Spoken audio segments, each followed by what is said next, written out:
How was the animation?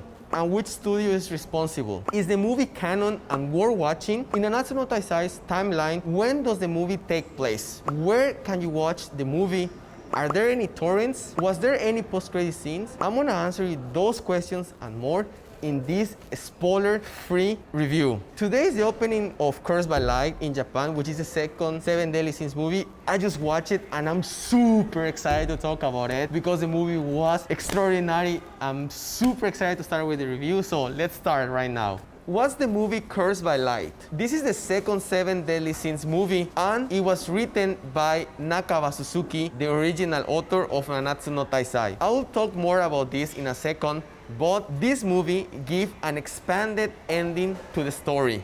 Is the movie canon? Compared with the first movie, Prisoners of the Sky, whether there is a lot of discussion about whether it's canon, Cursed by Light, the new movie, it's 100% canon and is written by the original author. Also, the events of the movie don't overlap or retcon the story, so you can consider it as canon. For example, the two villains already appear or mentioned in the story. For example, Daria appeared for the first time in one of King's missions in the 3DS game Unjust Sin, while Dabuzu was mentioned on chapter 220 and chapter 337 of the manga. When does the movie take place? In the timeline of Nanatsu no Taizai, it takes place before Meliodas agrees to be the king of Britannia, which is halfway through episode 24 of Dragon's Judgment, the last season of the anime, right before the birth of Toristan, the son of Meliodas and Elizabeth.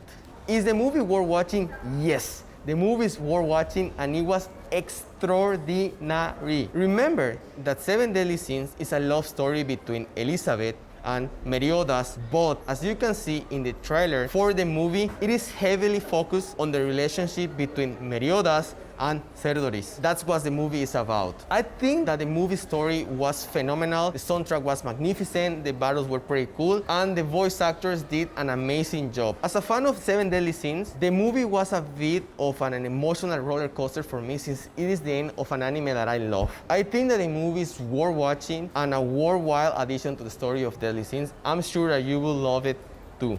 My three favorite parts of the movie were: first, the movie blends very well with the story and gives a better sense of closure. You won't think that they make this movie just to make money. No, that's not the case. Believe me when I say that the movie blends very well with the story, and it's definitely like a kind of an expanded ending of the story. So one of the things that I like the most, because it doesn't feel like, oh yeah, let's make a movie just to make money. No, not at all. It's definitely a good ending, and you can see some scenes that they were not part of the manga and anime, but it complements very well the story. The second thing that I liked the most about this movie was that they covered something that they didn't cover in the manga or in the anime. They definitely add something that everyone was waiting for, and I won't tell you what was because this review is spoiler free, but I'm gonna upload a review in the next few days, which I will tell you what was the plot twist and what things they cover. So make sure to subscribe to the channel right now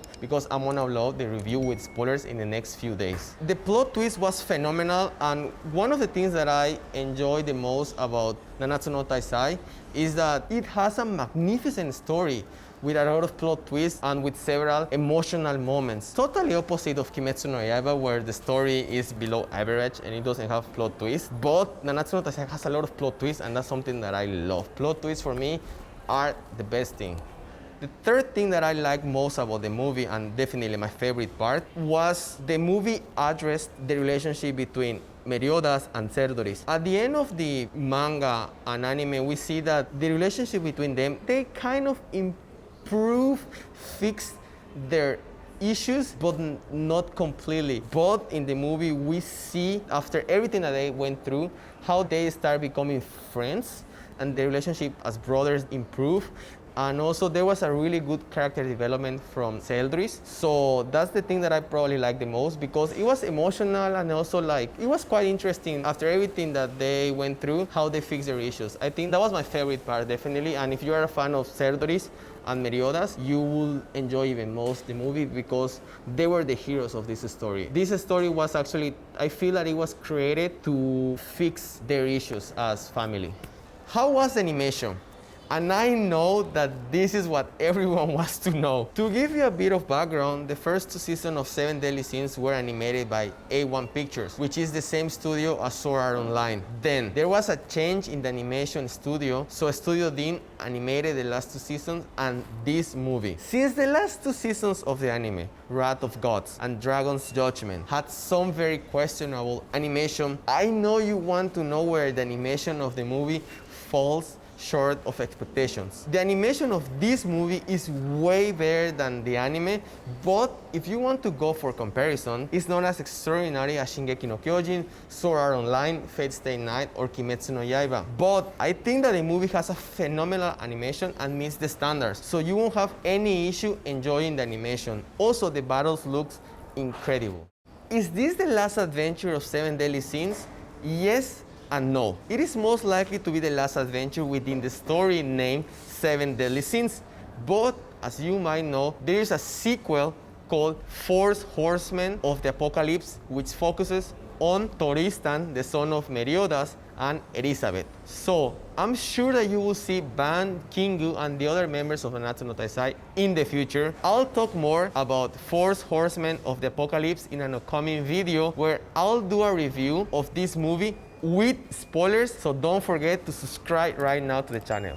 Where can you watch the movie? Only in Japanese theaters. As I always tell you, I know that you are now desperately looking for the torrent of the movie, but you won't find it. Japan is quite strict about filming a movie inside the cinema. Believe me when I say that you won't find the torrent. Besides, keep in mind that downloading a torrent is piracy and you can get into trouble. Not to mention that torrenting affects the ability to make these movies. Since Netflix has the rights for Seven Deadly Sins, we can assume that the movie would be on Netflix, but there isn't any official announcement yet, so you just need to wait.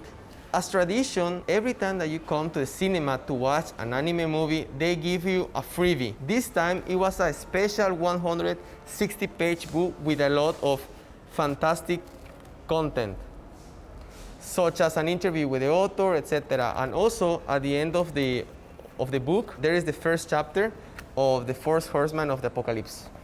If you want to know whether Escanor was in the movie and some other stuff about this movie, make sure to subscribe right now because I will upload the review with spoilers in the next few days. Also, let me know in the comments below who is your favorite character and what questions would you like me to answer in my review with spoilers. Also, the third Boku no Hero Academia movie is coming out next month, so be sure to subscribe and hit the bell to be notified when I upload the review. Thanks guys, see you in the next video. Was there a post-credit scene? Yes, there was a post-credit scene, and I will talk about that post-credit scene in the next video where I'm gonna make a review with spoilers. So make sure to subscribe right now because I'm gonna upload the video in the next few days.